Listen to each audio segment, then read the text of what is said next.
ஆண்டவராகிய இயேசு கிறிஸ்துவை உங்கள் உள்ளத்தில் தேவனாய் ஏற்றுக்கொண்டு மறுபிறப்பு அடைந்து அவரோடு நடக்கிற நீங்கள் குறை இல்லாமல் வாழ்வீர்கள்.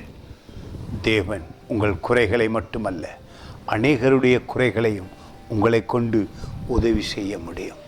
அதிசயமான வார்த்தை. இந்த வார்த்தை என்ன சொல்லுகிறது என்றால், தேவன் உங்களை ஆசீர்வதிக்கிறார்.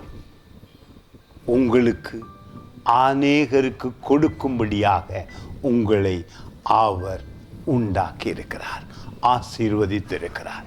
உங்களால் முடியும் அநேகருக்கு உதவி செய்ய.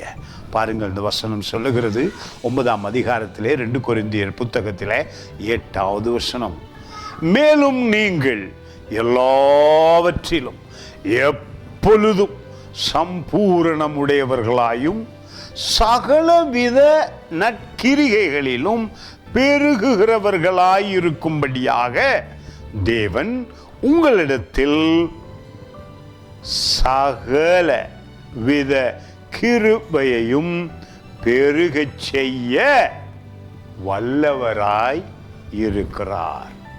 தேவன் வல்லவராய் இருக்கிறார். அவரே சகலத்தையும் படைத்தார்.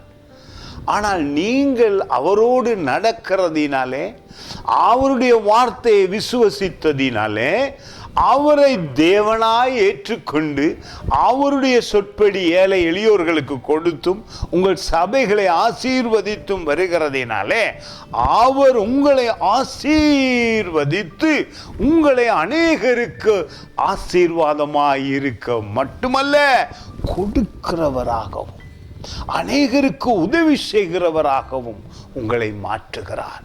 மிக முக்கியமான ஒரு காரியம் என்னவென்றால், உங்கள் மேல் தேவனுடைய கிருபை வைத்ததினாலே அவர் உங்களை அநேகரை ஆசீர்வதிக்க வைக்கிறார். நீங்கள் தேவனால் ஆசீர்வதிக்கப்பட்டவர்கள். God bless you.